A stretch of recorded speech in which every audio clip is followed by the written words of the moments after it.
Parler du phénomène des placements au Gabon, c'est perdre son temps. Je crois qu'il y a des vrais problèmes auxquels les créateurs de contenu et les activistes des réseaux sociaux doivent s'intéresser que de perdre du temps aux gens à aborder les questions des placements. D'accord, je vous rappelle l'histoire.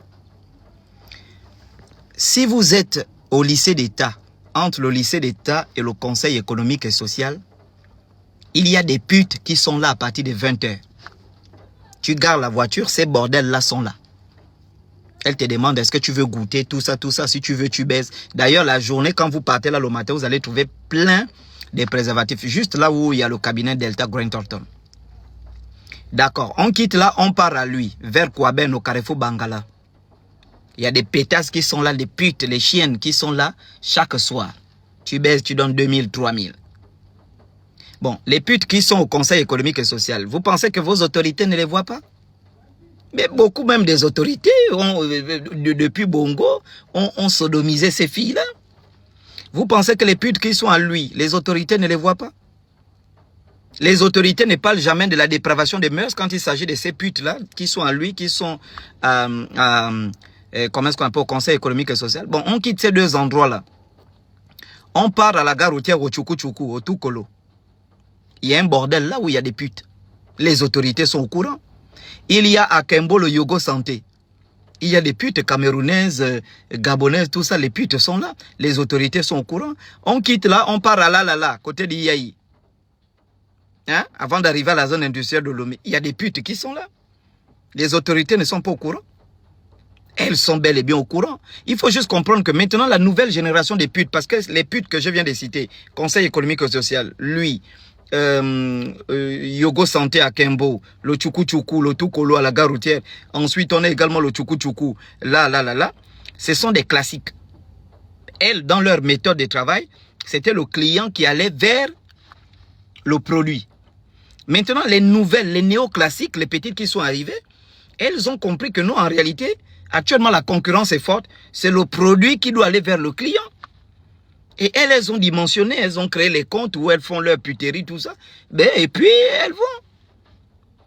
On ne peut pas les arrêter pour dépravation des mœurs parce que les mœurs au Gabon sont dépravées. Tout le monde est dépravé. Tout le monde est dépravé. Si on arrête les petites putes là qui sont sur les réseaux, j'ai vu, il y a même 2 là qui étaient déjà inscrits même dans mon forum de répétition. Oh, quelle horreur, quelle horreur, quelle horreur. Hein. Mais bon, voilà. Si on attrape ces petites putes qui sont sur les réseaux, ça on doit attraper toute la population gabonaise parce que toute la population gabonaise est foutue en matière de dépravation des mœurs. Ce qui nous caractérise actuellement, c'est quoi? C'est la prostitution, c'est le détournement des fonds publics, c'est tout ce qui nous caractérise actuellement. On n'a pas d'identité culturelle.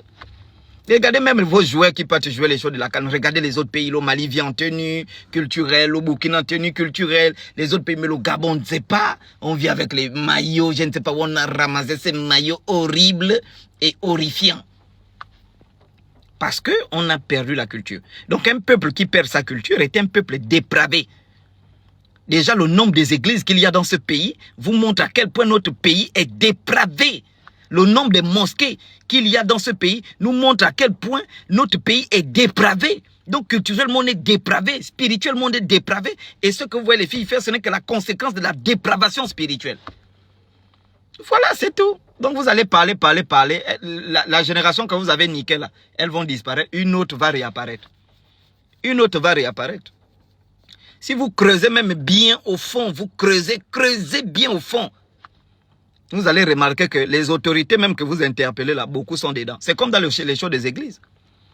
Dans les choses des églises, 98%, 99% des pasteurs sont francs-maçons et rosicruciens. Ce qui fait que quand vous interpellez les autorités pour fermer les églises. Mais les autorités ne peuvent même pas fermer les églises parce qu'il y a des pasteurs qui sont plus gradés en maçonnerie, en franc-maçonnerie, en rose, quoi, qu'une autorité. Parfois même l'autorité, c'est son enfant spirituel. Qu'il est initié à la franc-maçonnerie et puis dit, bon, on va maintenant occuper les postes. Donc quand tu dis, fermons les églises, il ne peut pas fermer. Ce sont des obédiences maçonniques. Donc il faut éveiller les consciences pour permettre aux gens de sortir de l'emprise de ces démons-là. Mais si vous cherchez à aller interpeller les autorités, il n'y en a plus. L'Afrique, le Gabon en déphasage complètement, c'est-à-dire que culturellement, dépravation morale, tout est foutu. Il n'y a que les ancêtres qui peuvent nous aider.